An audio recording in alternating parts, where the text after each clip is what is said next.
Bien, ahora vamos a mostrar el esquema completo del circuito digital anteriormente mostrado consistente en un reloj.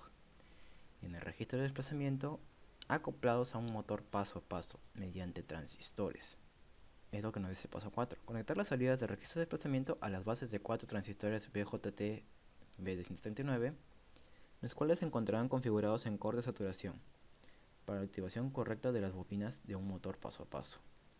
El esquema sería el siguiente.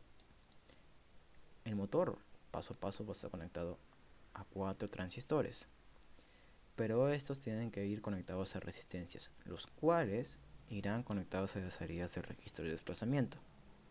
El esquema es tal y como se muestra aquí. Bien, vamos a ir con el paso 5, que nos dice: al encender, programar el registro de desplazamiento para que éste genere la secuencia de control del motor paso a paso. Una vez que se obtenga la secuencia deseada, aumentar la frecuencia del reloj y por ende la velocidad angular del motor. Y esto se da mediante el potenciómetro. Moviendo los valores del potenciómetro de más a menos, si disminuye, aumentará la velocidad angular, y si se aumenta, disminuirá la velocidad angular del motor paso a paso. Y el paso 6, probar el funcionamiento del motor paso a paso para un desplazamiento a la derecha del registro de desplazamiento a la izquierda e inhibición. Y esta última, la cual se manifestaría como la tensión del motor. Bien, vamos a mostrarlo entonces. Bien, ahora vamos a proceder a simular este circuito, bueno, con todos sus requerimientos, ¿no? Entonces simulamos. Como vemos, como estaba esos estados 1 y 2. 1 y 1 significa load, por lo tanto se activó el motor y a la vez ha salido el registro de desplazamiento.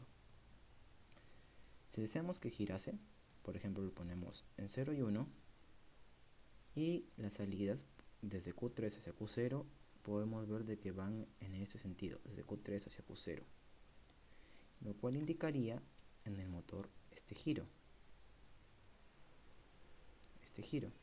en sentido horario. Ahora ponemos en 0 y 0 para inhibir, y como ahora deseamos que vaya en sentido contrario, hay que ponerlo en 9 y en 0. Ahora ya las salidas están yendo desde Q0 hacia Q3. Están yendo desde Q0 hacia Q3, y a la vez el motor ya no girará en sentido horario, sino girará en sentido antihorario. Ahora vamos a poner todo en reset.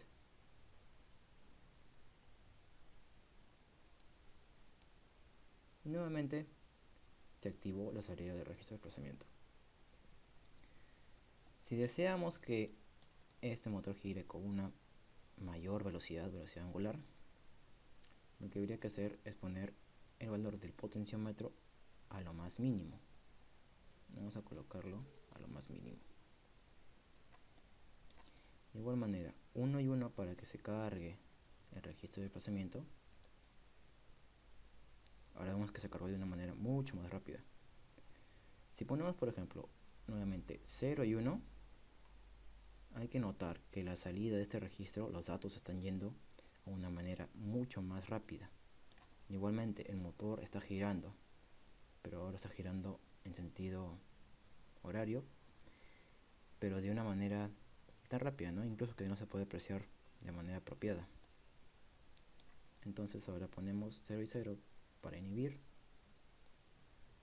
se detuvo, y 1, 0. Y ahora estos datos están yendo desde Q0 hacia Q3, pero de una manera mucho más rápida. Igualmente el motor está girando ya no en sentido horario, sino en sentido horario, pero a una manera mucho más rápida. Bien, entonces vamos a colocar el 3 ya no en 1 sino en 0 para el reset, y se detuvo totalmente. Bien, vamos a ir entonces al test de comprobación. Primero, identificar qué sentido de desplazamiento derecho-izquierdo del registro de desplazamiento corresponde al giro horario del motor. Hacer lo mismo para el giro antihorario. Bueno, entonces vemos aquí de que, vamos para hacerlo más apreciable, ya está. Como vemos aquí, encendemos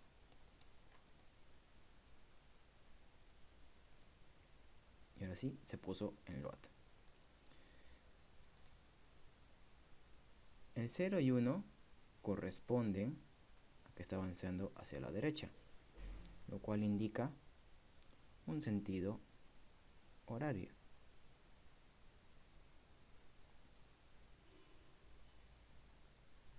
Si deseamos ponerlo ahora en inhibición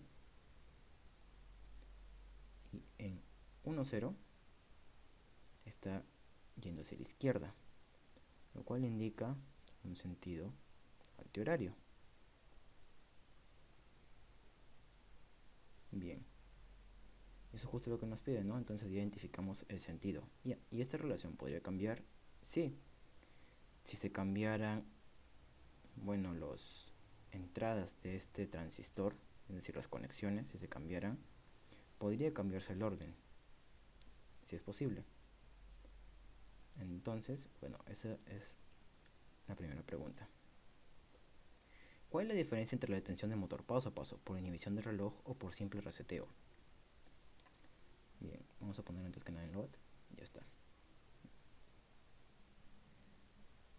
A ver, si ponemos un estado, ya, ahí el motor ya está girando y la salida del registro de desplazamiento se encuentra desplazándose. Inhibición, vemos que se detuvo, pero considerando el sentido de desplazamiento. Ahora vamos a continuar entonces. Si se desea ver un reset,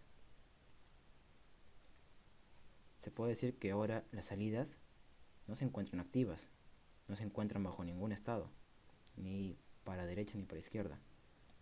Eso es lo que significa, y esa es la diferencia. Cuando tenemos entonces, nuevamente, cuando tenemos